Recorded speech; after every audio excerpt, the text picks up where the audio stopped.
Sejak suamiku mengaku jadi CEO, suami dan mertuaku tak henti menghinaku.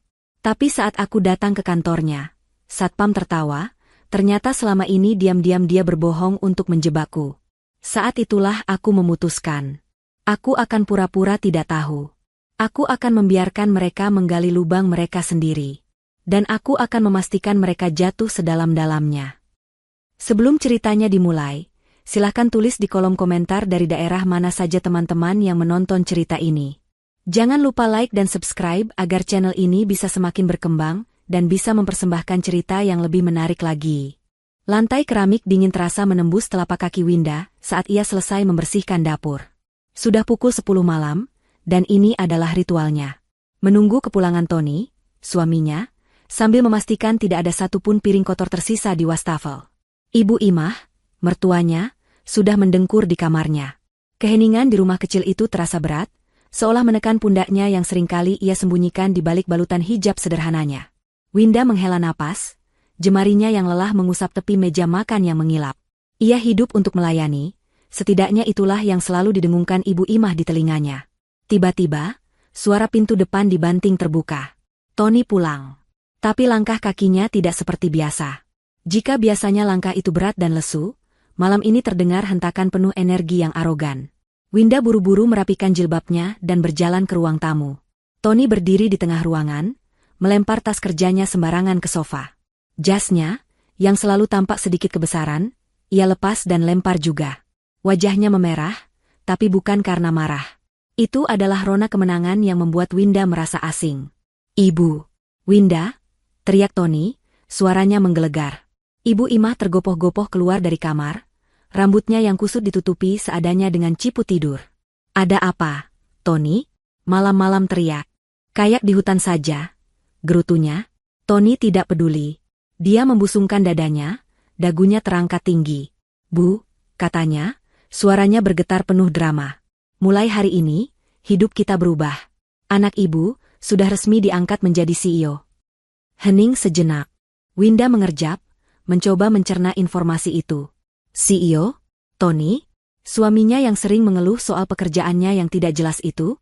Ibu Imah menutup mulutnya. Matanya yang tadinya mengantuk kini membelalak lebar. Lalu, dalam satu gerakan teatrikal yang mengejutkan, Ibu Imah menjatuhkan dirinya ke lantai. "Ya Allah! Sujud syukur. Anakku jadi CEO." Ibu Imah benar-benar bersujud di lantai, menangis meraung-raung. "Akhirnya, Tony, akhirnya kamu buktikan siapa kamu. Akhirnya kita bisa keluar dari rumah sempit ini." Tony tertawa, tawa yang besar dan angkuh. Dia menarik ibunya berdiri dan memeluknya. "Tentu saja, Bu. Ibu kira aku main-main selama ini? Ini semua hasil kerja kerasku." Winda berdiri mematung di ambang pintu dapur. Dia ingin merasa bahagia. Sungguh, ini berita baik. Tapi ada sesuatu yang terasa salah. Cara Tony mengumumkannya, reaksi Ibu Imah yang berlebihan. Rasanya seperti menonton adegan sinetron yang sudah dihafal naskahnya. Dia melangkah maju perlahan. "Mas Tony selamat, ya? CEO di perusahaan apa, Mas?" tanyanya lembut. Tony dan Ibu Imah serentak menoleh padanya. Pelukan mereka terlepas. Wajah Ibu Imah yang tadinya basah air mata haru, kini mengeras menjadi cemoohan. Winda, kamu ini memang tidak mengerti apa-apa, ya? Pertanyaanmu itu tidak penting. Yang penting itu suamimu sekarang CEO. Orang besar." Tony mendengus. "Menara Agung. Puas? Sudah, sana buatkan aku kopi. Kopi paling mahal yang kita punya. Aku mau merayakan." Winda mengangguk patuh. "Baik, Mas." Malam itu adalah titik baliknya. Perlakuan mereka yang sebelumnya sudah seringkali dingin, kini berubah menjadi penghinaan terbuka. Saat Winda menyajikan kopi, Ibu Imah langsung mengomentari cangkirnya. "Cangkir begini? Kamu mau bikin malu suamimu? Besok kita beli satu set cangkir porselen impor. Istri CEO tidak boleh pakai barang murahan." Saat makan malam keesokan harinya, Winda memasak rendang, makanan kesukaan Tony. Tapi Tony hanya mengaduk-aduk nasinya. "Masakanmu ini rasa kantin, Winda. Tidak ada levelnya. Besok aku mau makan malam di restoran hotel bintang 5. Kamu harus belajar standar hidup kita yang baru." "Tapi, Mas."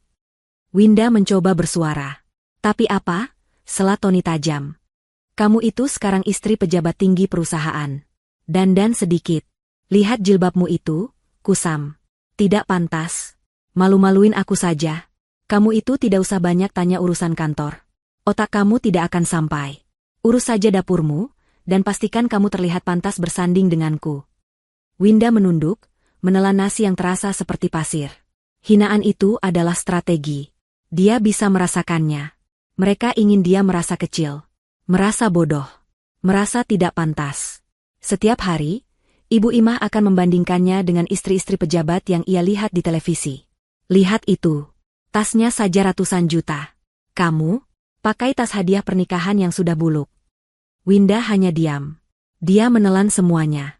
Tapi dia bukan wanita bodoh. Dia cerdas, hanya saja kesabarannya sering disalahartikan sebagai kepasrahan. Dia tahu suaminya. Tony itu pemalas. Tony tidak punya riwayat pendidikan yang cemerlang. Bagaimana bisa dia melompat menjadi CEO di Menara Agung, salah satu gedung perkantoran paling elit di kota? Kecurigaan itu memuncak seminggu kemudian. Ibu Imah sedang pamer kepada tetangga lewat telepon, menceritakan betapa mewahnya kantor baru Tony. Winda, yang sedang mengepel lantai, mendengar percakapan itu. Iya, Jeng. Ruangannya di lantai paling atas. Pemandangannya seluruh kota. Ada meja kayu jati asli, kursinya saja puluhan juta. Tony, yang sedang duduk di sofa sambil membaca koran, lebih tepatnya, memelototi halaman bursa saham yang tidak ia mengerti, merasa terganggu dengan suara Winda mengepel. Dia berdecak kesal. Kamu ini berisik sekali. Sih, hardiknya. Winda berhenti. Maaf, Mas. Tony, mungkin karena kesal atau mungkin karena ingin pamer lagi, mengeluarkan ponselnya. Dia membuka sebuah foto dan menyodorkannya ke wajah Winda. Nih, lihat. Biar otak udangmu itu ada gambaran. Ini ruanganku. Lihat. Lebih besar dari seluruh rumah ayahmu, tahu. Winda terpaksa melihat foto itu. Memang benar. Sebuah ruangan mewah. Meja besar mengilap, kursi kulit hitam yang gagah, dan jendela raksasa dari lantai ke langit-langit yang menunjukkan pemandangan kota dari ketinggian. Tony duduk di kursi itu, tersenyum pongah ke arah kamera, mengenakan jas yang rapi. Winda ingin memalingkan muka, tapi matanya menangkap sesuatu. Sesuatu yang sangat janggal. Di pantulan jendela kaca raksasa di belakang Tony. Pantulannya agak buram, terdistorsi oleh cahaya matahari sore. Tapi Winda bisa melihatnya dengan jelas. Sosok yang mengambil foto itu. Sosok itu memegang ponsel. Dan di belakang sosok itu, ada pantulan Tony. Bukan Tony yang sedang duduk di kursi CEO. Tapi Tony yang sedang berdiri di dekat pintu. Dan di pantulan itu, Tony tidak mengenakan jas. Di pantulan buram itu, Winda melihat suaminya mengenakan seragam. Seragam dua warna, biru muda dan biru tua. Persis seperti seragam yang biasa dipakai para petugas kebersihan atau office boy di gedung-gedung besar. Jantung Winda berdebar kencang. Dia pasti salah lihat. Itu hanya trik cahaya. Pantulan yang menipu. Dia menarik napas, mencoba menenangkan diri. Kenapa? Kaget? Terpana kamu, kan? Ejek Tony, menarik kembali ponselnya. Winda memaksakan senyum tipis. Hebat, Mas. Ruangannya bagus sekali. Tentu saja. Sahut Ibu Imah dari seberang ruangan, masih memegang telepon. Suami siapa dulu? Tony. Winda kembali ke pekerjaannya, melanjutkan mengepel lantai. Tapi pikirannya tidak lagi di situ. Tangannya gemetar. Gambaran pantulan di jendela itu terus berputar di kepalanya. Seragam biru itu. Kecurigaan yang tadinya hanya bisikan kecil, kini berubah menjadi lonceng alarm yang memekakan telinga. Ada sesuatu yang sangat salah dengan suaminya. Hari-hari berikutnya, tekanan di rumah itu semakin menjadi-jadi. Winda kini benar-benar diperlakukan seperti pembantu yang tidak dibayar. Setiap pagi, Ibu Imah akan memberinya daftar tugas yang tidak masuk akal. Membersihkan setiap sudut rumah sampai mengilap, memasak 3 jenis lauk berbeda untuk sarapan Tony, dan memastikan kemeja, CEO, suaminya licin sempurna tanpa satu pun kerutan. Winda menuruti semuanya dalam diam. Bukan karena takut, tapi karena dia sedang mengamati. Tony semakin arogan. Dia pulang semakin malam, seringkali membawa kantong belanjaan berisi barang-barang bermerek yang Winda tahu harganya mahal. Dia akan melempar kantong itu ke depan Ibu Imah. Nih, Bu. Tas baru. Biar Ibu pantas jadi ibunya CEO. Ibu Imah akan memekik girang, memamerkan tas itu pada Winda. Lihat. Ini baru hidup. Kamu kapan mau ganti jilbab bulukmu itu, Winda? Malu aku lihatnya. Winda hanya tersenyum. Dia memperhatikan, tidak satupun barang bermerek itu dibelikan untuknya. Dia juga memperhatikan, Tony seringkali menerima telepon dengan gugup. Dia akan berjalan ke halaman belakang, berbicara dengan suara pelan dan marah, lalu kembali ke dalam rumah dengan wajah stres yang coba ia tutupi dengan amarah. Suatu malam, Winda sedang menyiapkan makan malam ketika Tony dan Ibu Imah memanggilnya ke ruang tamu. Keduanya duduk di sofa dengan ekspresi serius yang dibuat-buat. Ini adalah rapat. Dan Winda tahu, dia adalah targetnya. Winda, duduk, kata Tony, nadanya memerintah. Winda duduk di kursi kayu kecil di seberang mereka, kedua tangannya tertaut di pangkuan. Ibu Imah berdeham, memulai sandiwara. Winda, kamu ini sayang tidak sama suamimu? Sayang tidak sama keluarga ini? Winda menatap mertuanya. Tentu saja saya sayang, Bu. Bagus kalau begitu, Ibu Imah mengangguk-angguk. Kalau sayang, kamu pasti mau membantu suamimu. Tony ini lagi ada proyek besar. Iya, kan, Nak? Tony mengangguk, mengambil alih. Dia mencondongkan tubuhnya ke depan, memasang wajah seorang pebisnis ulung. Begini, Winda. Aku jelaskan pakai bahasa sederhana, ya, biar kamu mengerti. Dia sengaja berhenti, menikmati penghinaan kecil itu. Perusahaan sedang mau ekspansi. Kita mau buka cabang baru di luar negeri. Ini proyek offshore yang sangat sensitif. Butuh modal cepat. Suntikan dana segar. Winda diam, mendengarkan dengan saksama. Para investor lama ragu-ragu. Biasa, birokrasi. Nah, aku sebagai CEO, punya kesempatan emas. Aku bisa memasukkan investor baru. Investor pribadi. Keuntungannya sangat besar. Kita bicara soal puluhan miliar dalam 6 bulan. Jantung Winda mulai berdebar lagi. Arah pembicaraan ini sudah bisa ia tebak. Papa kamu, lanjut Tony, matanya menatap Winda tajam. Pak Sanjaya, beliau punya uang, kan? Uangnya banyak. Kebanyakan mengendap di bank. Tidak produktif. Mas, potong Winda, suaranya pelan namun tegas. Maksud Mas? Jangan bodoh, Winda, bentak Ibu Imah, kehilangan kesabarannya. Maksud suamimu itu, minta Papa MU investasi. Masa begitu saja tidak mengerti? Tony mengangkat tangannya, menenangkan ibunya. Bukan minta, Bu. Menawarkan kesempatan emas. Aku butuh 10 miliar. Cepat. Bilang sama Papa MU.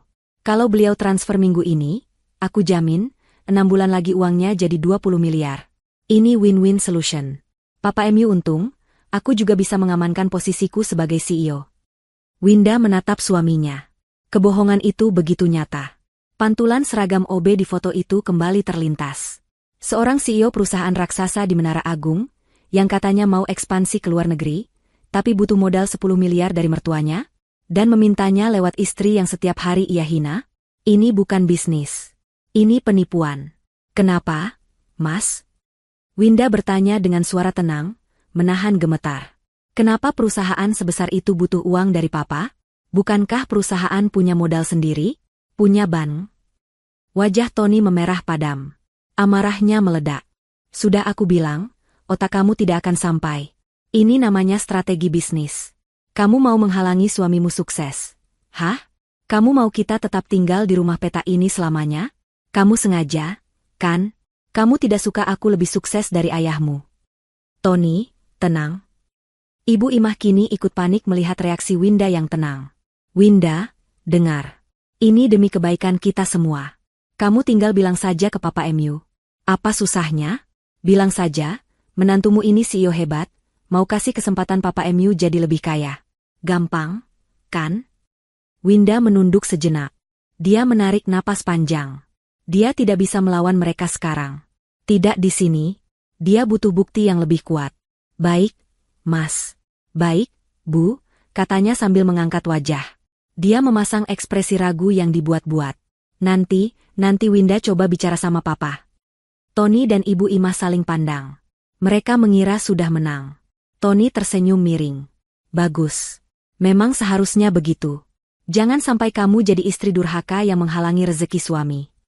Winda mengangguk, lalu berdiri. Saya permisi ke dapur dulu. Melanjutkan masak. Saat dia berbalik, senyum miring Tony dan Ibu Ima berubah menjadi senyum kemenangan yang licik.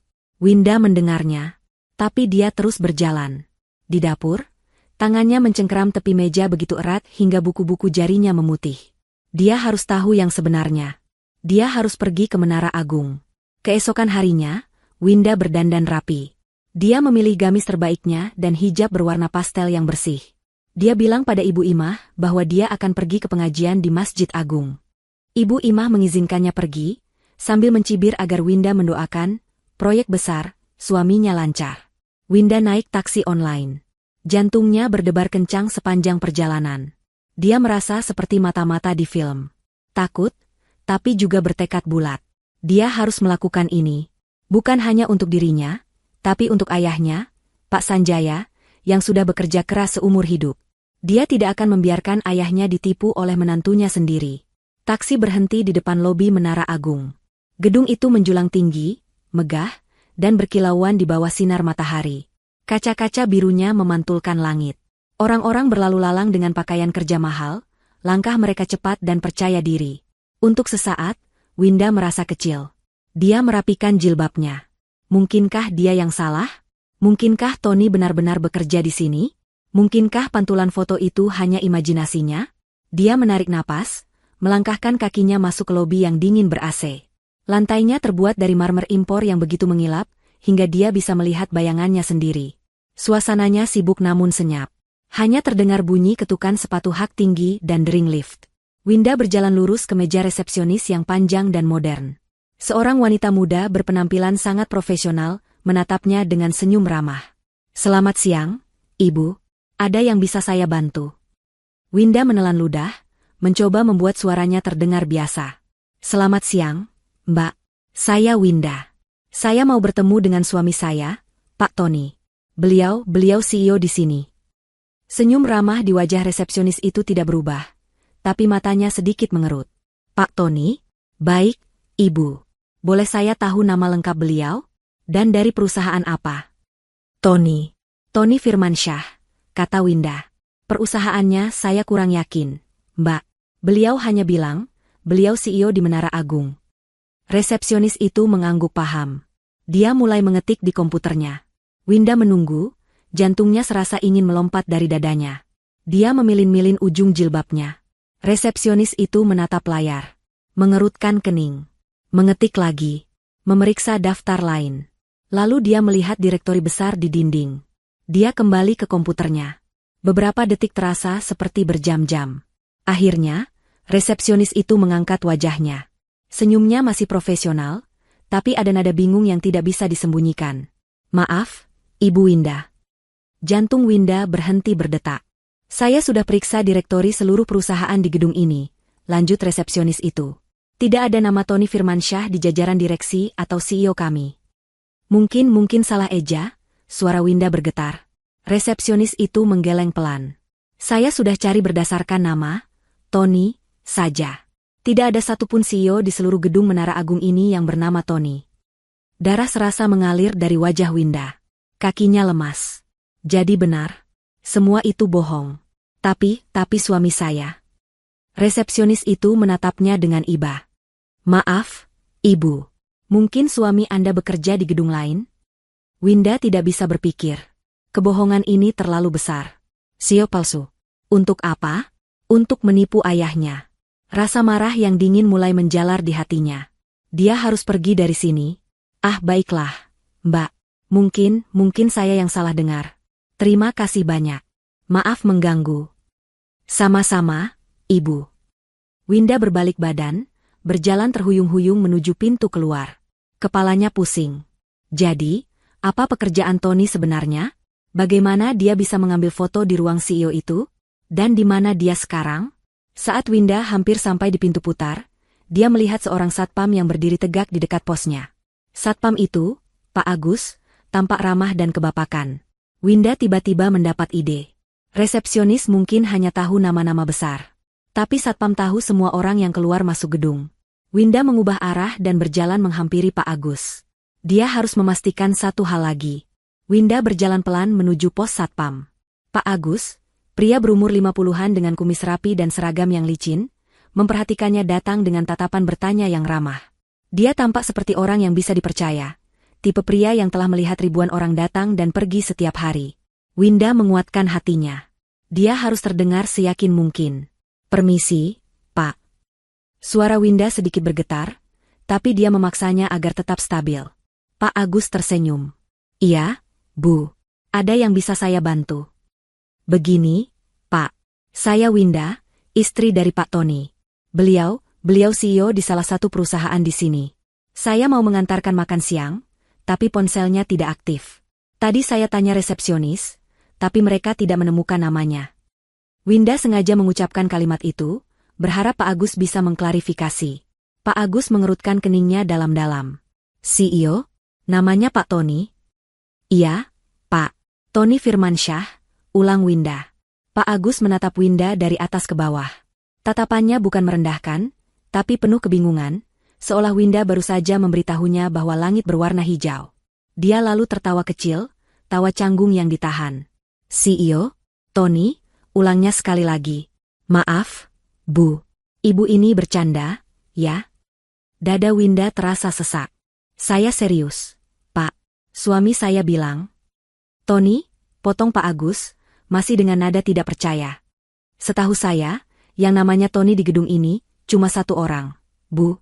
Dan dia..." Pak Agus menghentikan kalimatnya, seolah tidak enak hati. Dia melihat Winda yang berhijab rapi, wajahnya tulus dan penuh harap. Pak Agus seperti tidak tega. Dia kenapa, Pak?"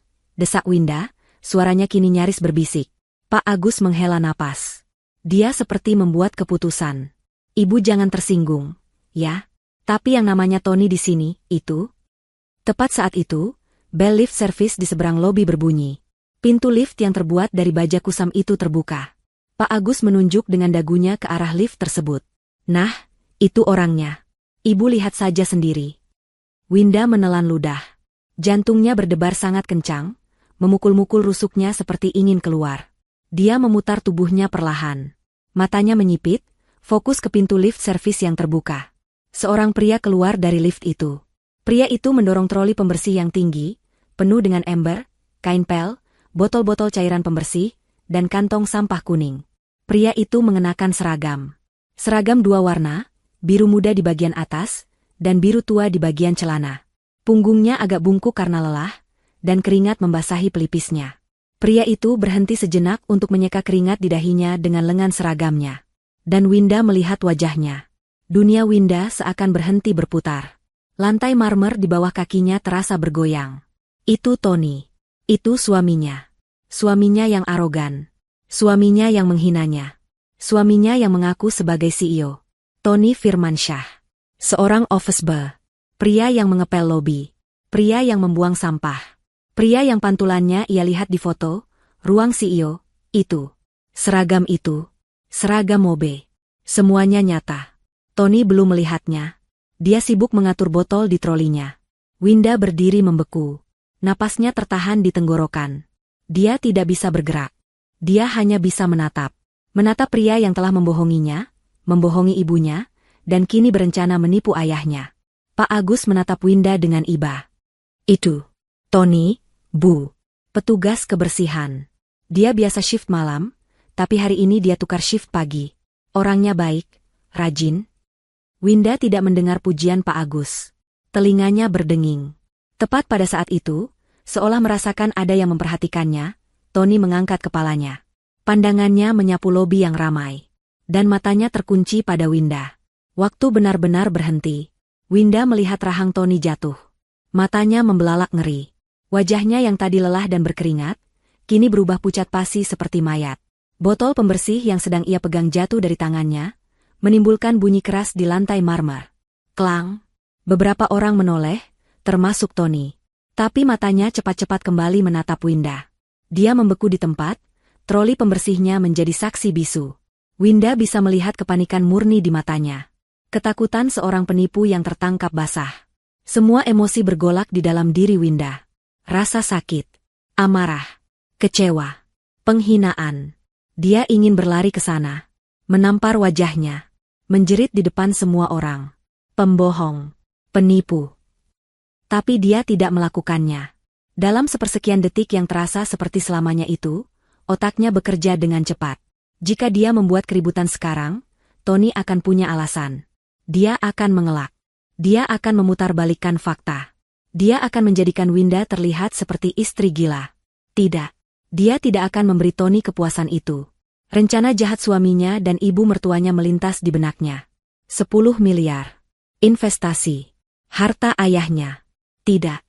Permainan ini belum selesai. Dengan sisa kekuatan yang dia miliki, Winda mengalihkan pandangannya dari Tony. Dia memutuskan kontak mata itu. Dia menatap Pak Agus, yang memandangnya dengan prihatin. Lalu, Winda melakukan hal yang paling tidak terduga. Dia tersenyum. Senyum tipis yang dipaksakan. "Ah," katanya, suaranya gemetar tapi dia berusaha keras mengontrolnya. "Bukan, Pak. Bukan dia. Saya pasti salah gedung. Maaf, Pak. Suami saya tidak mirip dia." Winda segera mengeluarkan ponselnya dari dalam tas. Dia mengangkat ponsel itu ke telinganya, seolah sedang menerima panggilan penting. Dia berbalik badan, memunggungi Tony yang masih mematung di dekat lift service. "Halo? Halo, Pak." Winda mulai berjalan cepat menuju pintu keluar. "Iya, ini Winda." "Oh, Papa di kantor?"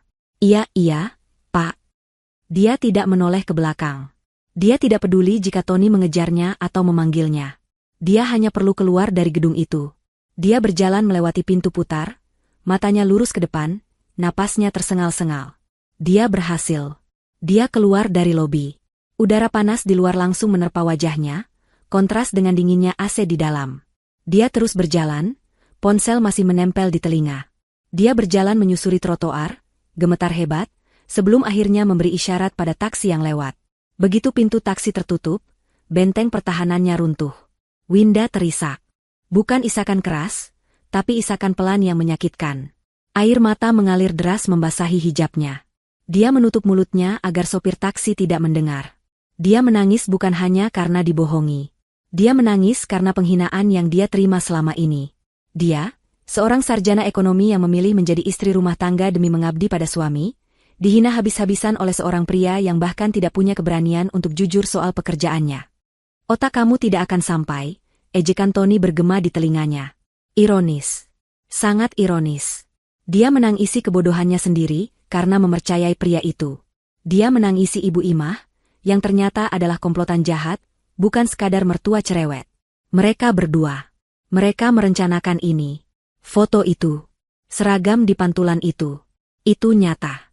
Tony sengaja mengambil foto di ruang CEO kosong saat sedang bersih-bersih. Tujuannya satu, menipu Pak Sanjaya. Winda menangis selama 10 menit perjalanan. Sopir taksi itu meliriknya dari kaca spion dengan cemas, tapi tidak berkata apa-apa. Lalu, Winda berhenti. Dia menarik napas dalam-dalam. Dia menyeka air matanya dengan punggung tangannya. Selesai. Cukup. Rasa sakit itu berubah menjadi sesuatu yang lain. Sesuatu yang dingin, keras, dan tajam. Amarah. Bukan amarah buta, tapi amarah yang terfokus. Jika Tony dan Ibu Imah ingin bermain drama, baiklah. Winda akan menurutinya. Tapi mereka salah memilih pemeran utama wanita. Mereka pikir mereka mendapatkan domba yang penurut. Mereka tidak tahu, mereka baru saja membangunkan seekor singa betina. Dia akan mengikuti permainan mereka. Dia akan membiarkan mereka menggali lubang mereka sendiri. Dia akan memberi mereka tali, dan dia akan menonton mereka menggantung diri mereka sendiri dengan keserakahan mereka. Winda merapikan hijabnya. Dia melihat pantulan wajahnya di jendela taksi. Matanya merah dan bengkak, tapi tatapannya kini tajam. "Putar balik, Pak," katanya tiba-tiba. "Kemana, Mbak?" tanya sopir taksi. "Supermarket. Saya mau beli bahan-bahan masakan mewah. Saya akan memasak makan malam paling enak malam ini." Sopir itu bingung, tapi menurut. Winda bersandar di kursi. Rencana mulai tersusun di kepalanya. Dia akan menjadi istri, CEO, yang paling penurut. Dia akan menjadi umpan yang sempurna. Dan dia akan memastikan, saat jebakannya terpasang, tidak akan ada jalan keluar bagi Tony dan Ibu Imah. Permainan baru saja dimulai. Winda tiba di rumah 1 jam kemudian, menenteng 2 kantong belanjaan besar berisi bahan makanan mahal. Daging sapi impor, udang galah segar, sayuran organik, dan beberapa bumbu impor yang harganya selangit. Dia sengaja menggunakan sisa uang belanja yang diberikan Tony. Dia perlu membangun panggungnya. Ibu Imah sedang menonton televisi di ruang tamu. Suara sinetron sore memenuhi ruangan. Dia melirik Winda dengan curiga. "Dari mana saja kamu?" Katanya pengajian. "Kok pulangnya bawa belanjaan sebanyak ini? Buang-buang uang." Winda tersenyum, senyum termanis yang bisa ia kumpulkan. "Ini untuk makan malam, Bu. Spesial. Tadi di pengajian, Ustadzah bilang kita harus memuliakan suami. Apalagi suami Winda sekarang CEO. Winda mau masak enak malam ini." Kecurigaan di wajah Ibu Imah luntur, digantikan oleh ekspresi puas. "Nah, begitu. Itu baru benar. Sudah sadar kamu rupanya. Bagus. Sana masak yang benar. Jangan sampai keasinan lagi." "Siap, Bu," kata Winda riang, lalu melenggang ke dapur. Di dapur, senyum Winda lenyap. Dia mulai bekerja. Tangannya bergerak cepat dan efisien. Memotong daging, membersihkan udang, meracik bumbu. Tapi pikirannya 1000 kali lebih cepat. Dia menyusun skenario. Dia tahu Tony pasti pulang dengan rasa takut yang luar biasa. Tony melihatnya di lobi. Tony tahu Winda tahu. Atau setidaknya, Tony mengira Winda tahu. Itu adalah keuntungan Winda. Tony pasti sedang panik. Memikirkan kebohongan apalagi yang harus dia ciptakan untuk menutupi kebohongan sebelumnya. Apakah dia harus mengaku? Apakah dia harus marah? Winda tahu suaminya.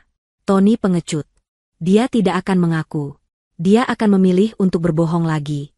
Malam itu, Tony pulang sangat larut. Jauh lebih larut dari biasanya. Pukul 11 malam. Winda dan Ibu Imah, yang menggerutu karena harus menunggu lama, sedang duduk di meja makan. Meja itu penuh dengan hidangan mewah yang aromanya memenuhi rumah. Pintu depan terbuka pelan. Tony masuk seperti pencuri. Langkahnya ragu-ragu. Wajahnya kusut dan pucat. Dia jelas tidak menyangka akan melihat Winda dan ibunya masih terjaga, duduk di depan pesta makan malam. Saat melihat Winda, mata Tony memancarkan ketakutan. Dia mengamati wajah istrinya, mencari tanda-tanda kemarahan, kekecewaan, atau tuduhan. Tapi yang dia temukan adalah senyuman Winda.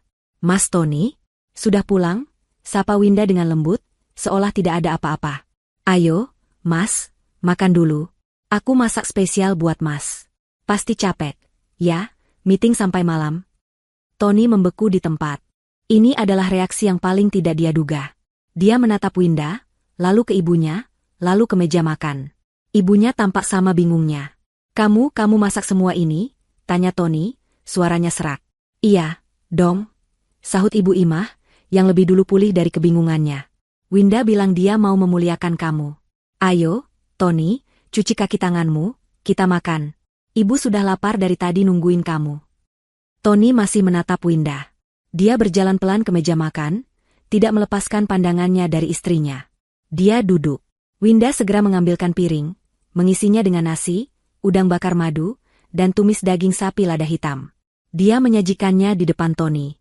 "Silakan dimakan, Mas," kata Winda. Tony menelan ludah. Dia bingung setengah mati. Apa yang terjadi? Apakah Winda tidak melihatnya? Apakah dia berhalusinasi di lobi tadi siang? Atau, apakah Winda melihatnya, tapi mengira dia adalah OB yang mirip dengannya? Tony melirik ibunya. Ibu Imah, yang tidak tahu apa-apa soal kejadian di lobi, langsung menyantap makanan dengan lahap. "Wah, enak ini, Winda, tumben masakanmu benar." Tony mulai makan. Dia makan dalam diam. Pikirannya berkecamuk. Dia harus menguji Winda. "Winda," katanya di sela-sela kunyahan. "Kamu, tadi siang, kemana saja?" Winda mengangkat wajahnya dari piring, menatap Tony dengan mata jernih. "Oh, aku ke pengajian di Masjid Agung, Mas. Seperti yang aku bilang ke ibu. Kenapa memangnya?" "Tidak," kata Tony cepat. "Tidak apa-apa. Cuma tanya." Dia lega. Sangat lega. Jadi Winda benar-benar tidak melihatnya. Atau mungkin Winda memang ke Masjid Agung dan tidak pernah ke Menara Agung. Resepsionis atau satpam pasti tidak melaporinya. Dia aman. Kebohongannya aman. Aroganinya mulai kembali. Dia sudah lolos dari lubang jarum. Dia merasa tak terkalahkan. Ibu Imah, yang sudah selesai makan, menatap Tony penuh harap. "Jadi bagaimana, Tony? Soal investasi itu? Kapan Winda mau bicara sama ayahnya?" Tony menyeringai. Sekarang saatnya. Dia menatap Winda. Iya, Winda. Bagaimana? Ini kesempatan emas buat Papa MU. Winda meletakkan sendok dan garpunya. Dia menatap Tony dan Ibu Imah bergantian. Inilah saatnya. Dia menarik napas. Dia memasang wajah gembira yang dibuat-buat. Mas, Ibu, katanya dengan suara bergetar haru.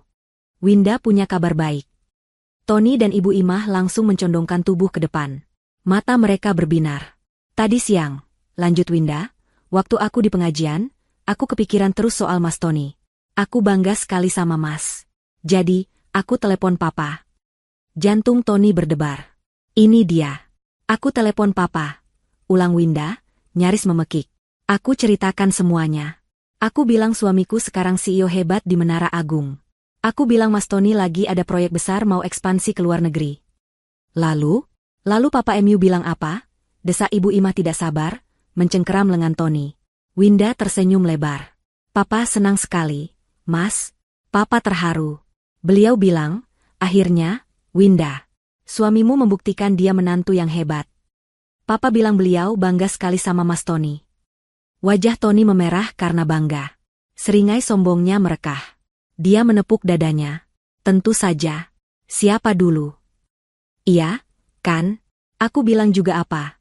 Timpal Ibu Imah, tertawa melengking. Dan soal investasi itu. Winda sengaja menggantung kalimatnya.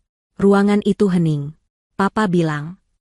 Lanjut Winda, Papa mau investasi besar. Berapa? Teriak Ibu Imah dan Tony hampir bersamaan. Papa tidak sebut angkanya, tapi beliau bilang, investasi besar.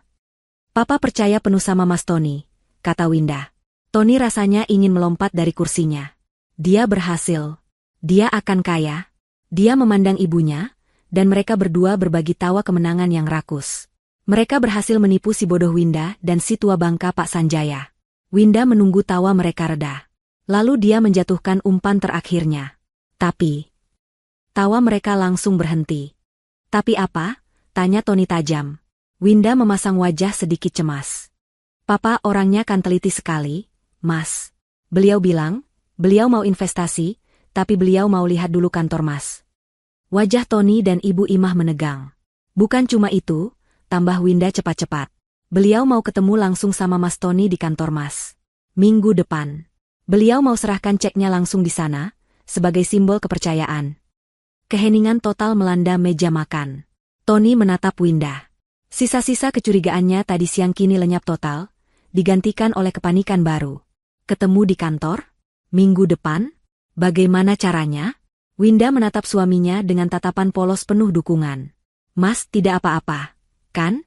Papa cuma mau yakin, katanya. Wajar. Kan? Mas pasti bisa atur. Kan?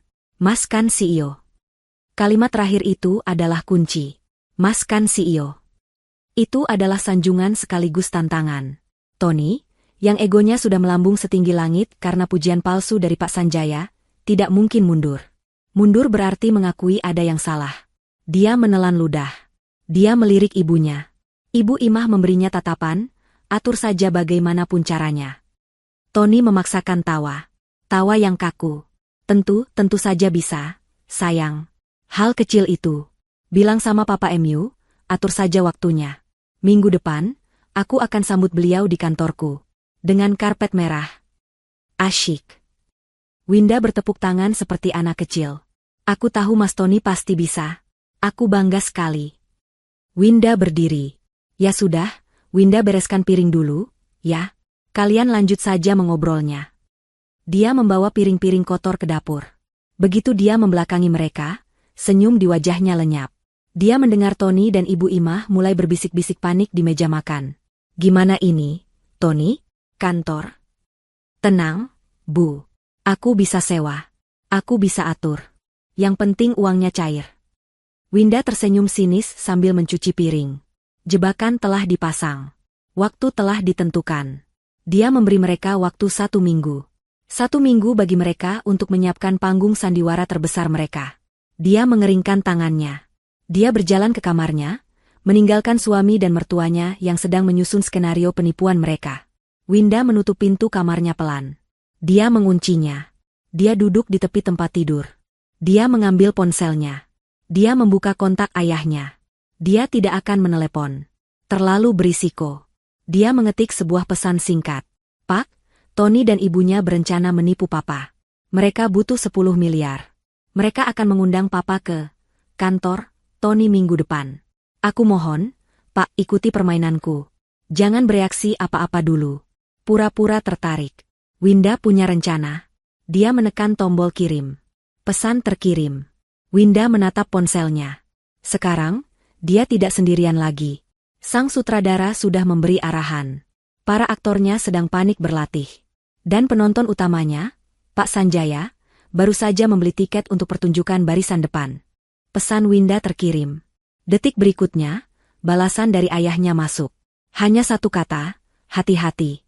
Papa ikut. Jantung Winda sedikit tenang. Dia tidak sendirian. Di ruang tamu, suasana tegang. Begitu Winda masuk ke kamar, Ibu Imah langsung menatap Tony dengan panik. Tony, bagaimana ini? Kantor? Minggu depan? Kamu gila menyetujuinya. Tony mengusap wajahnya kasar. Dia juga panik, tapi egonya yang sudah terlanjur melambung tinggi melarangnya untuk mundur. Tenang, Bu, tenang. Aku bisa atur. Atur bagaimana? Desis Ibu Imah. Kita mau tunjukkan apa? Lobi Menara Agung? Terus bilang kamu CEO-nya? Begitu Pak Sanjaya tanya ruanganmu, kita mau bilang apa? Lagi direnovasi? Bukan, bentak Tony. Ibu pikir aku sebodoh itu? Aku tidak akan pakai Menara Agung. Terlalu berisiko. Si Winda bisa-bisa nekat ke sana lagi, atau Pak Sanjaya tanya resepsionis. Habislah kita. Tony mondar-mandir di ruang tamu sempit itu. Otaknya bekerja keras. Dia harus terlihat profesional. Dia butuh kantor sungguhan. Aku akan sewa virtual office, katanya tiba-tiba. Bukan, yang lebih bagus. Servicet office. Kantor siap pakai yang mewah. Kita sewa untuk 1 hari. Banyak di pusat bisnis. Ibu Imah terdiam, memproses ide itu. Sewa? Pakai uang apa? Daun? Itu masalahnya, gerutu Tony. Pasti mahal. Belum lagi, aku harus bayar beberapa orang. Bayar orang? Tentu saja, Bu. Masa CEO sendirian di kantor? Aku butuh sekretaris palsu. Manajer keuangan palsu. Biar Pak Sanjaya yakin. Aku bisa panggil Riko dan Bima. Mereka pasti mau asal dibayar. Ibu Imah memijat pelipisnya. Rencana ini semakin rumit dan semakin mahal. Tapi bayangan 10 miliar, uang tunai dari Pak Sanjaya, membuat matanya kembali berbinar. Keserakahan mengalahkan ketakutannya. Ya sudah, lakukan. Berapa biayanya? Ibu ada simpanan sedikit. Cincin kawin ibu. Jual saja. Tony mendengus. Cincin kawin ibu paling laku berapa? Tidak akan cukup. Kita butuh uang besar. Uang cepat. Tony berhenti mondar-mandir. Dia menatap ponselnya. Ada satu cara. Cara yang berisiko, tapi paling cepat. Keesokan paginya, Winda bersikap seperti biasa. Dia membuat sarapan, membersihkan rumah, dan melayani suami serta mertuanya dengan senyum patuh. Dia pura-pura tidak mendengar suara bisik-bisik tegang dari kamar Ibu Imah tadi malam. Dia juga pura-pura tidak melihat Tony yang sibuk menelepon di teras, berbicara dengan nada memelas tapi mendesak. Siang itu, Winda izin keluar lagi. Kali ini dia bilang mau membeli benang rajut. Ibu Imah mengizinkannya, terlalu sibuk memikirkan rencana besar mereka. Tapi Winda tidak pergi ke toko benang. Dia kembali ke Menara Agung. Dia menemui Pak Agus, sang satpam, di posnya. Pak Agus, sapa Winda lembut. Pak Agus tampak kaget melihatnya. Loh, Ibu ada apa lagi? Winda mengeluarkan amplop berisi uang kopi yang lumayan tebal. Dia memberikannya pada Pak Agus. Pak, saya tahu suami saya bohong. Saya tahu dia OB di sini. Pak Agus menatap amplop itu, lalu menatap Winda. Dia tidak menerimanya. Tidak usah, Bu. Saya kasihan sama Ibu. Pak, tolong terima, desak Winda. Saya bukan minta Bapak berbohong. Saya cuma minta informasi. Saya harus melindungi ayah saya. Suami saya, dia berencana menipu ayah saya. Mendengar kata, menipu, raut wajah Pak Agus mengeras. Dia benci ketidakadilan. Dia akhirnya mengangguk pelan dan menerima amplop itu. Apa yang perlu Ibu tahu? Foto itu, kata Winda. Foto dia di ruang CEO. Apa dia sering melakukannya? Pak Agus menghela napas. Oh, si Tony. Dia memang sering bikin ulah. Sering sekali kami pergoki dia foto-foto di ruang meeting Dewan Direksi di lantai 30 kalau sudah malam. Waktu kantor kosong. Dia bilang untuk pamer ke pacarnya. Ternyata untuk menipu istri sendiri. Kurang ajar. Winda mengepalkan tangannya. Terima kasih, Pak. Informasi ini sangat berharga. Winda bergegas pergi. Tujuannya berikutnya adalah toko elektronik. Dia menggunakan uang simpanan rahasianya, uang pemberian ayahnya jauh sebelum dia menikah. Dia membeli alat perekam suara digital terkecil namun paling sensitif yang bisa dia temukan. Malam itu, saat Tony dan Ibu Ima sedang fokus menonton televisi, Winda diam-diam menyelipkan alat perekam itu di bawah sofa ruang tamu, menempelkannya di rangka kayu, tersembunyi dengan sempurna. Tepat seperti dugaannya. Setelah dia pura-pura tertidur di kamar, Tony dan Ibu Imah memulai rapat mereka di ruang tamu. Winda tidak bisa tidur. Dia menunggu fajar. Pagi-pagi sekali, sebelum Tony dan Ibu Imah bangun, dia mengambil kembali alat perekam itu. Dia masuk ke kamar mandi, mengunci pintu, dan menyumpal telinganya dengan earphone. Apa yang dia dengar membuat darahnya membeku. Suara Tony, berhasil, Bu, cair, 50 juta. Memang bunganya gila, tapi tidak masalah. Lunas begitu uang si tua bangka itu masuk. Suara Ibu Imah, bagus. Cepat kamu sewa kantornya. Gedung yang paling mewah. Jangan tanggung-tanggung. Bayar juga si Riko dan Bima. Suruh mereka pakai jas. Suara Tony, tenang, Bu. Sudah beres. Gedung Premier Tower, lantai 25. Sudah aku sewa untuk hari Rabu. Riko jadi manajer keuangan, Bima jadi sekretaris. Aku sudah cetak kartu nama palsu. Sempurna. Suara Ibu Imah, pintar anak ibu. Setelah Pak Sanjaya tanda tangan cek, langsung kita cairkan. Habis itu, terserah kamu, Tony. Mau kamu apakan si Winda itu? Sudah tidak ada gunanya dia. Suara tawa Tony terdengar. Iya, Bu. Kita ceraikan saja si Winda bodoh itu. Kita nikmati hidup kita. Tangan Winda gemetar hebat. Dia menyimpan rekaman itu. Air matanya nyaris jatuh, tapi dia menahannya. Ini bukan waktunya menangis. Ini waktunya berperang. 50 juta. Tony baru saja mendapatkan uang tunai 50 juta dari pinjaman online. Uang itu untuk menjebaknya. Winda tersenyum dingin. Uang itu harus dia habiskan. Winda keluar dari kamar mandi dengan wajah segar, seolah dia baru saja tidur nyenyak. Dia sudah tahu apa yang harus dia lakukan. Uang pinjol Tony tidak boleh utuh sampai hari Rabu. Dia harus mengacaukan anggaran mereka. Dia menghampiri Tony dan Ibu Imah yang sedang sarapan di meja makan. Keduanya tampak sangat gembira pagi itu. Senyum mereka lebar, seolah baru memenangkan lotre. Tentu saja, pikir Winda, mereka merasa 10 miliar sudah di depan mata. Pagi, Mas. Pagi, Bu. Sapa Winda dengan nada manja yang dibuat-buat. Pagi, sahut Tony singkat, terlalu sibuk dengan ponselnya. Mungkin sedang mengatur virtual office-nya. Winda duduk di depan mereka. Dia tidak menyentuh makanannya. Dia menunduk, memainkan ujung jilbabnya, dan mulai sesenggukan pelan. Isakan itu langsung menarik perhatian Ibu Imah. Kenapa lagi kamu ini? Pagi-pagi sudah menangis. Bikin sial saja. Tony mengangkat kepalanya, tampak kesal. Ada apa sih, Winda? Aku lagi sibuk. Winda mengangkat wajahnya. Matanya sengaja ia buat berkaca-kaca. Mas, Ibu, aku gugup sekali mau ketemu Papa hari Rabu. Gugup kenapa? Bentak Ibu Imah. Bagus. Kan? Papa MU mau kasih kita uang. Bukan itu, Bu, kata Winda sambil terisak. Aku malu. Malu sama penampilan aku. Tony dan Ibu Imah saling pandang, tidak mengerti. Winda melanjutkan. Papa itu orangnya sangat teliti. Beliau tahu semua harga barang. Beliau pasti lihat penampilanku dari atas ke bawah. Beliau tahu jilbabku ini sudah 3 tahun. Beliau tahu tasku ini tas murahan. Nanti beliau curiga, Mas. Curiga apa? Tanya Tony tajam. Curiga, masa istri seorang CEO penampilannya begini kusam? Masa istrinya tidak terawat?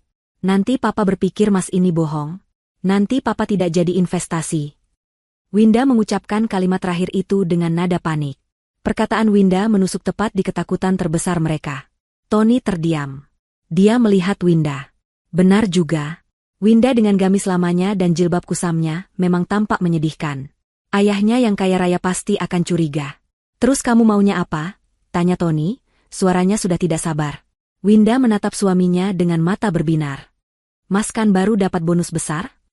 Winda sengaja menyebut itu, dia tahu Tony baru dapat uang. Belikan aku perlengkapan baru, Mas. Biar aku pantas jadi istri CEO. Biar papa yakin 100%. Belikan aku tas baru, perhiasan, baju baru yang bagus.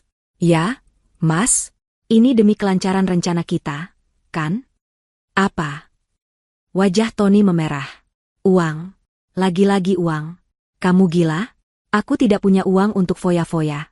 Uang itu untuk operasional kantor. Operasional apa?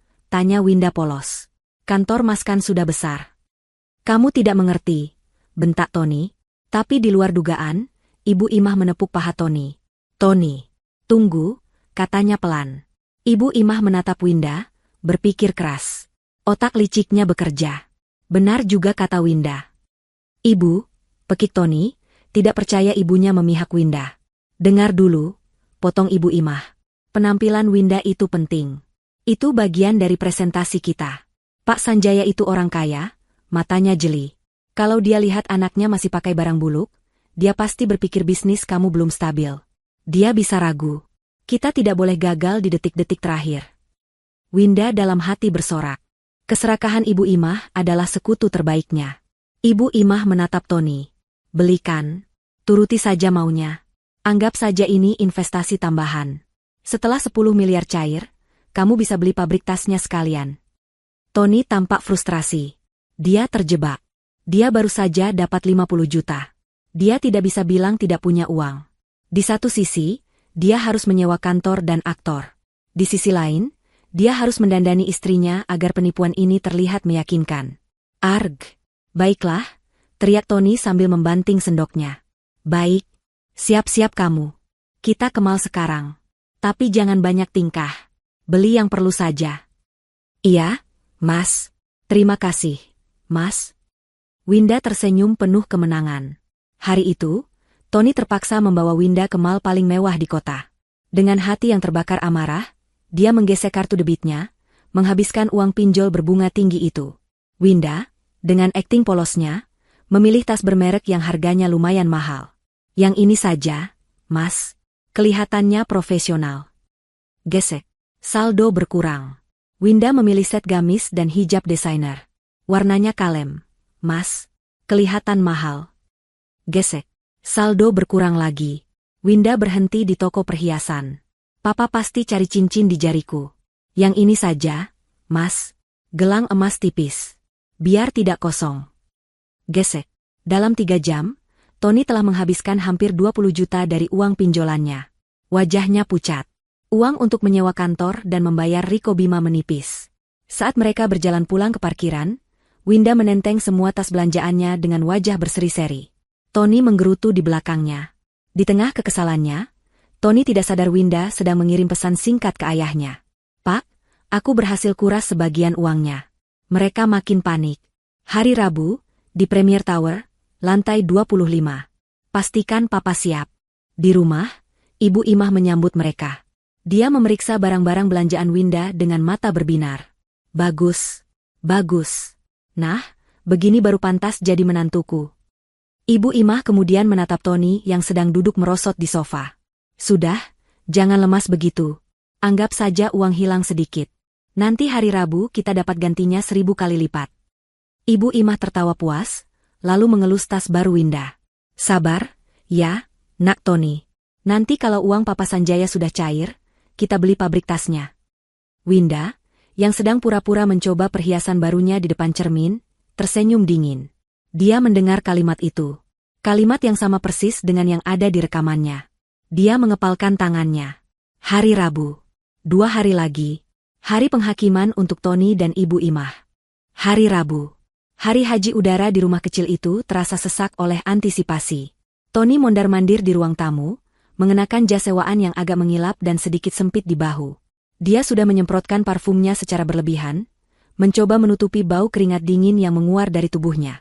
Uang pinjolannya sudah menipis drastis. Setelah dipakai, Winda belanja 20 juta, dan dia membayar sewa kantor mewah serta gaji Riko dan Bima. Uangnya tinggal sisa sedikit untuk operasional. Dia bertaruh besar hari ini. Ibu Imah tidak kalah heboh. Dia mengenakan gamis brokat paling meriah yang dia punya, warnanya kuning menyala. Kerudungnya penuh dengan payet berkilauan. Riasan wajahnya tebal dan menor. Dia tampak seperti orang yang baru pertama kali melihat kemewahan dan ingin menelannya bulat-bulat. Winda, sebaliknya, tampak tenang dan elegan. Dia mengenakan setelan gamis dan hijab desainer yang dibelikan Tony. Warnanya kalem, riasannya tipis.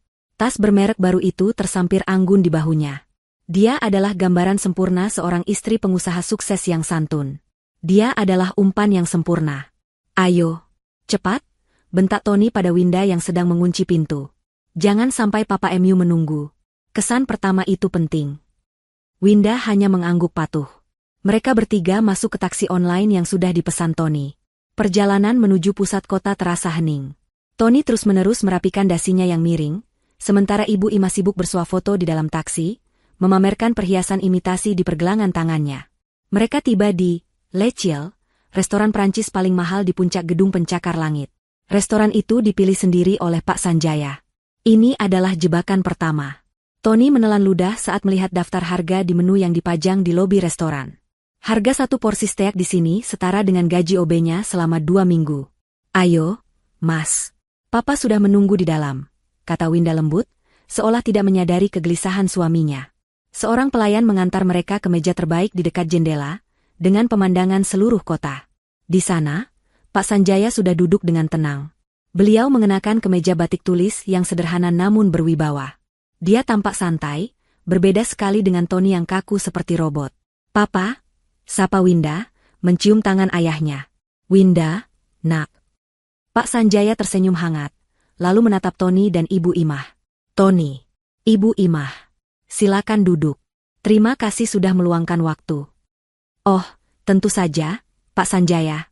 Sibuk sekali kami ini, tapi demi calon investor, apapun kami lakukan.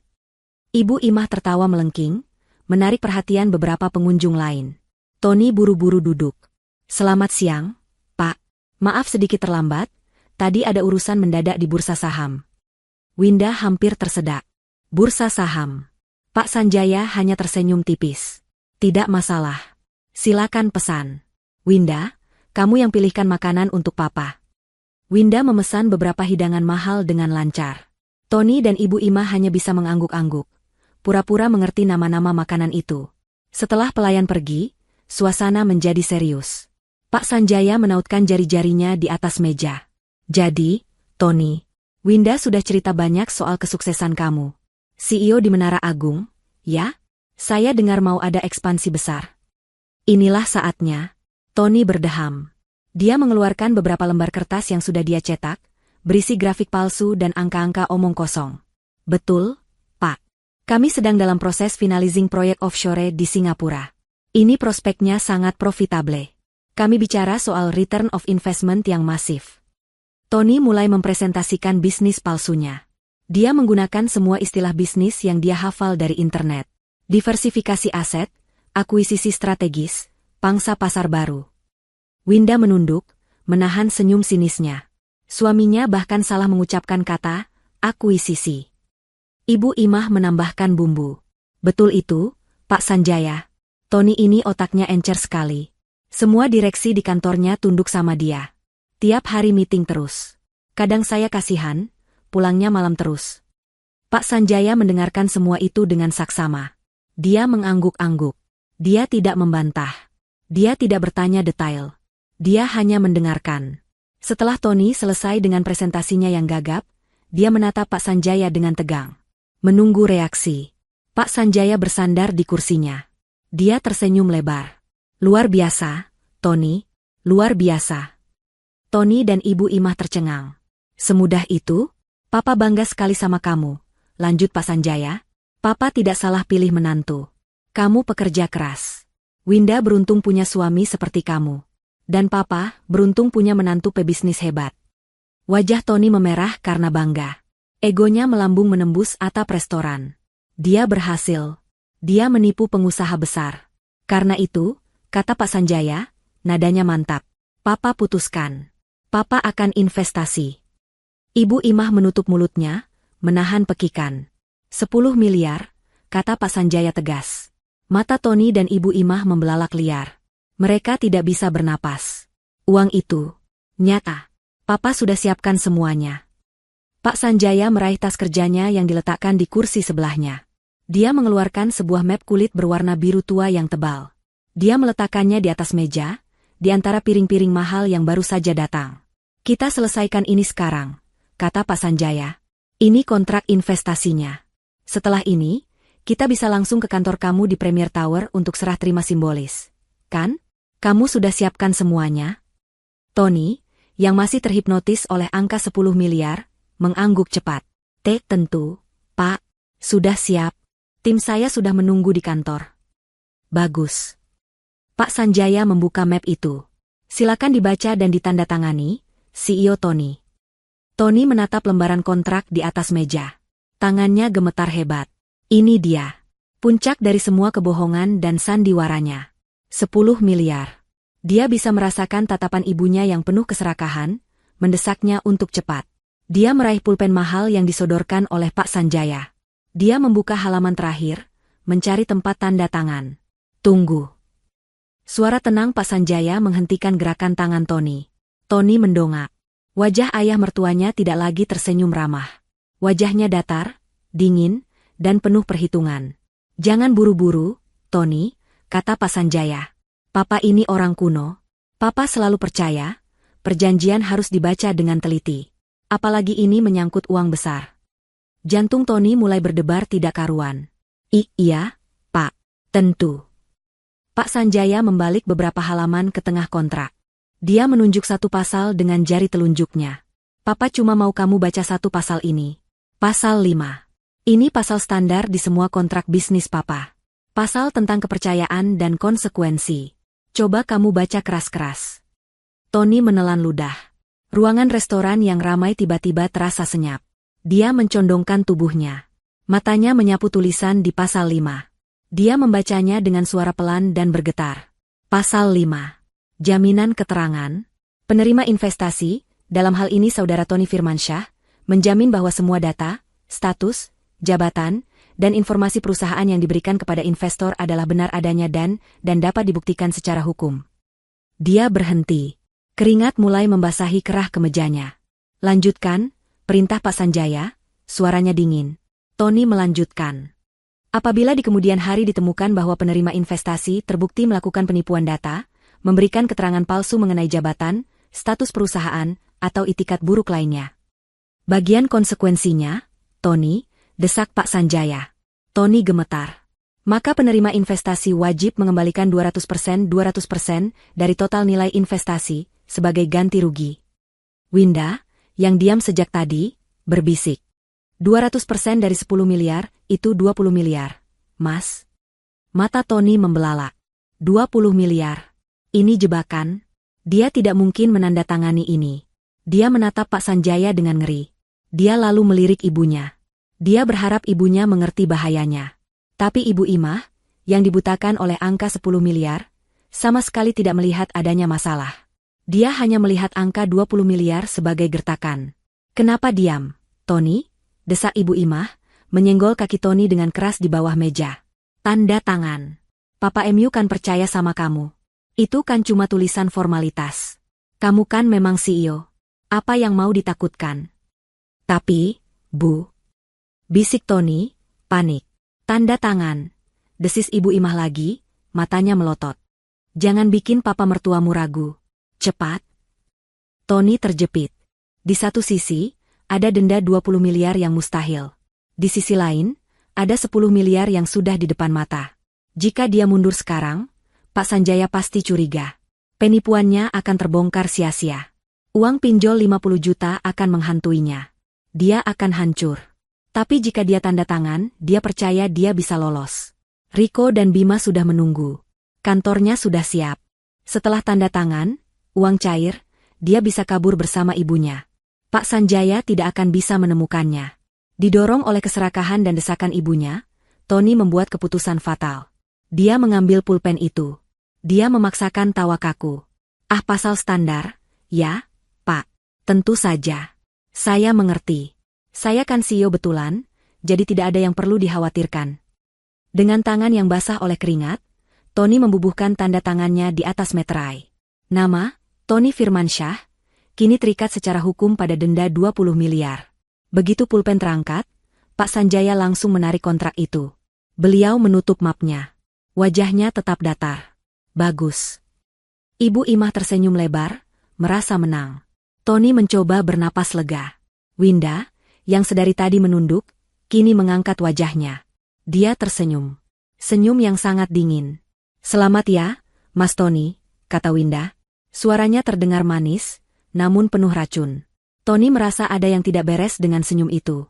Oh iya, Pak, Winda beralih ke ayahnya.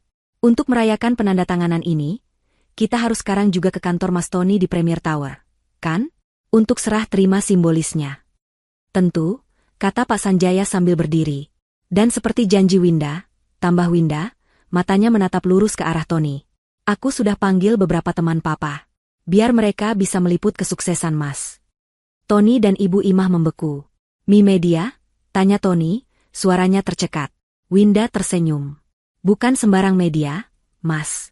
Aku panggil tim pengacara Papa. Dan beberapa wartawan dari koran bisnis. Mereka sudah menunggu kita di lobi Premier Tower. Sekarang. Media? Wartawan? Wajah Tony berubah pucat pasi. Dia menatap Winda dengan ngeri, lalu beralih ke Pak Sanjaya. Ibu Imah, yang tadinya tersenyum penuh kemenangan, kini membeku. Riasan menornya tiba-tiba terlihat retak. Kenapa harus panggil wartawan? Tanya Tony, suaranya tercekat. Ini kan acara keluarga, Pak. Pak Sanjaya tersenyum tipis. Kenapa tidak, Tony? Bukankah ini pencapaian besar? CEO muda, proyek internasional. Papa pikir kamu akan senang. Papa ingin seluruh dunia tahu betapa hebat menantu Papa. Winda menambahi dengan nada polos yang menusuk. Iya, Mas. Biar semua orang tahu. Biar semua teman arisan Ibu Imah lihat. Biar semua tetangga kita tidak bisa meremehkan kita lagi. Tony dan Ibu Imah terjebak. Menolak kedatangan media berarti mengakui ada yang disembunyikan. Menerimanya berarti bunuh diri massal. Tapi penipuan sudah terlanjur berjalan sejauh ini. Uang pinjaman sudah dihabiskan. Kontrak 20 miliar sudah ditandatangani. Mundur sekarang tidak ada gunanya. Tentu saja, kata Tony, memaksakan tawa yang terdengar seperti orang tercekik. Tentu saja saya senang. Ayo kita ke Premier Tower. Tim saya sudah menunggu. Perjalanan dari restoran mewah ke Premier Tower adalah perjalanan terburuk dalam hidup Tony dan Ibu Imah. Mereka duduk di kursi belakang taksi, sementara Winda dan Pak Sanjaya duduk tenang di mobil terpisah di depan mereka. Ibu Imah tidak lagi bersuah foto. Dia mencengkeram lengan Tony begitu erat, hingga kukunya membenam. Tony, bagaimana ini, wartawan? Bisik Ibu Imah panik, bibirnya gemetar. Kamu yakin Riko dan Bima bisa akting? Diam, Bu, desis Tony. Keringat dingin membanjiri seluruh tubuhnya. Jas sewaannya terasa mencekik. Sudah terlanjur? Kita ikuti saja. Yang penting cek 10 miliar itu cair. Setelah itu kita kabur. Peduli setan dengan wartawan. Premier Tower menjulang lebih angkuh dari Menara Agung. Lobinya berlapis marmer hitam yang mewah. Dan benar saja, di dekat pilar utama, sekelompok 5 orang pria berjas rapi sudah menunggu. Mereka tidak terlihat seperti wartawan biasa. Mereka terlihat tajam dan serius. Sanjaya, sapa pria yang paling tua, menjabat tangan Pak Sanjaya. Tim kami sudah siap. Bagus, kata Pak Sanjaya. Kita dengar dulu presentasi dari menantu saya yang hebat ini. Baru kita liput. Tony merasa kakinya seperti jeli. Dia memimpin rombongan itu ke lift. Ibu Imah berusaha membusungkan dada, mencoba terlihat seperti ibu seorang konglomerat, padahal wajahnya pucat pasi. Winda berjalan anggun di samping ayahnya. Perjalanan naik ke lantai 25 terasa seperti 1 jam. Pintu lift berdenting dan terbuka, menunjukkan koridor mewah. Di ujung koridor, sebuah pintu kayu besar dengan pelang kuningan bertuliskan, Tirta Mandiri Group, sudah terbuka. Nama perusahaan itu adalah karangan Tony semalam. Di dalam, Riko dan Bima, 2 teman pengangguran Tony, sudah berdiri kaku. Mereka mengenakan jas yang kebesaran, wajah mereka tegang. Ruangan itu adalah servicet office yang disewa Tony. Mewah, tapi terasa kosong dan baru. Selamat siang, Pak Tony, sapa Riko dengan suara dibuat-buat. Selamat datang, Pak Sanjaya. Bapak-bapak. Ibu Imah menghela napas lega. Setidaknya panggungnya terlihat meyakinkan. Silakan duduk, kata Tony, berusaha mengendalikan suaranya yang gemetar. Dia berjalan ke depan, ke meja presentasi, pura-pura menyalakan laptop sewaannya. Baik, seperti yang saya bilang di restoran tadi, perusahaan kita, Tirta Mandiri Group, sedang dalam proses finalisasi. Tony mulai mengoceh. Mengulang istilah-istilah yang dia hafal. Tapi dia tidak bisa fokus. Mata para wartawan itu menatapnya tanpa berkedip. Pak Sanjaya duduk tenang. Winda menatapnya dengan senyum sinis yang tidak lepas dari wajahnya. Tepat ketika Tony akan menampilkan grafik palsunya, pintu ruangan itu diketuk dengan keras. Bukan ketukan sopan. Brak, brak, brak, permisi. Pintu terbuka kasar. Seorang pria berseragam safari rapi masuk dengan wajah merah padam. Dia adalah manajer gedung Premier Tower. Di dadanya tersemat nama, Pak Binsar. Dan di belakangnya, berdiri Pak Agus. Satpam Menara Agung. Tony melihat Pak Agus. Darah serasa tersedot dari wajahnya. Dia membeku. Maaf, kata Pak Binsar dengan nada tinggi. Siapa yang bertanggung jawab di sini? Saudara Tony Firmansyah? Tony hanya bisa mengangguk kaku. Anda yang menyewa ruang pameran ini atas nama pribadi, kan? Lanjut Pak Binsar. Wajah Ibu Imah berubah bingung. Ruang pameran? Sewa? Pak Binsar tertawa sinis. Iya, Bu. Ini servicet office harian. Bukan kantor permanen. Dan Anda, dia menunjuk Tony, sudah melanggar aturan sewa. Anda membawa media dan rombongan tanpa izin. Anda membuat keributan. Kontrak sewa Anda saya batalkan. Silakan keluar sekarang juga.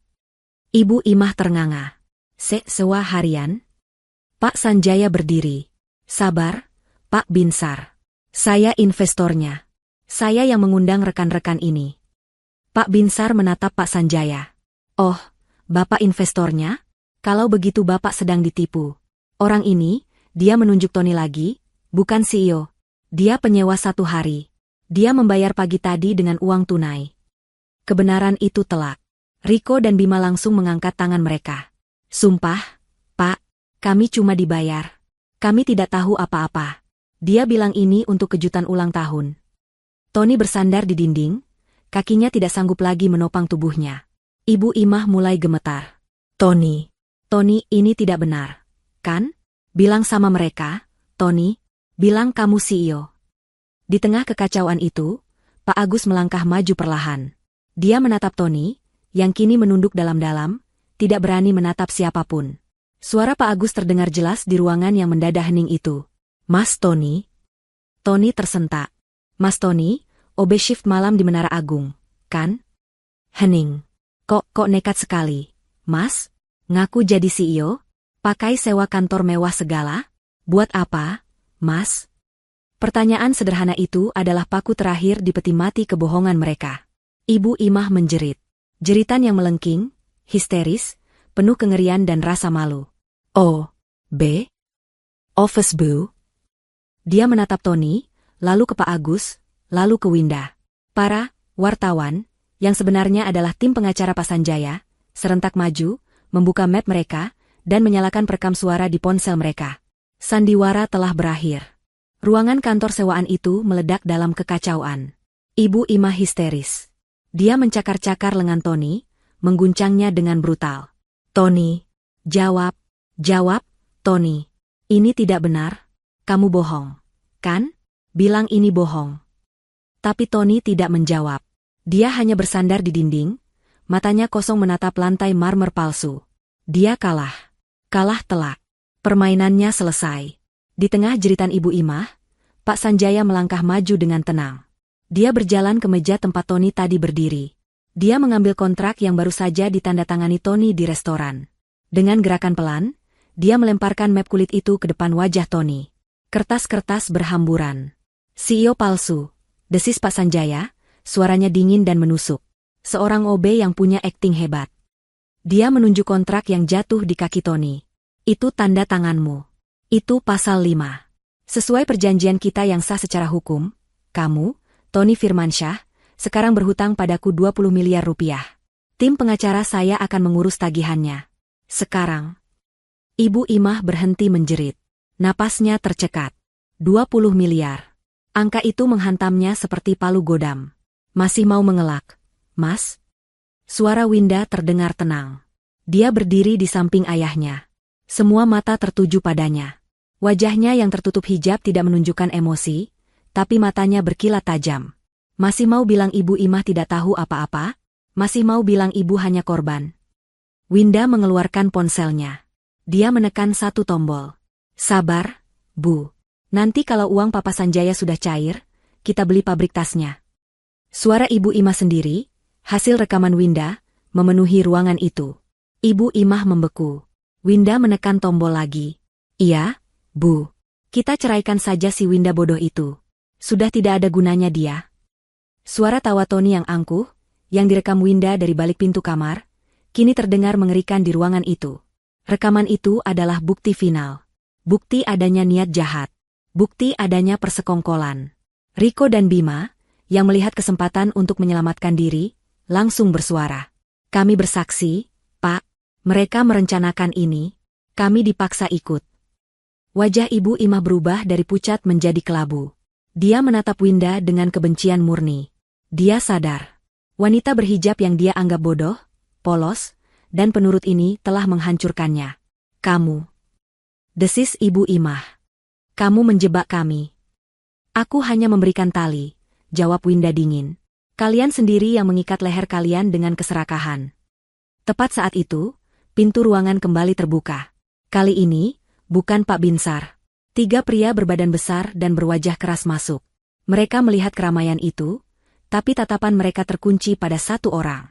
Tony Firmansyah, kata pemimpin mereka. Pinjaman online 50 juta. Jatuh tempo hari ini. Bunganya sudah jalan. Bayar sekarang.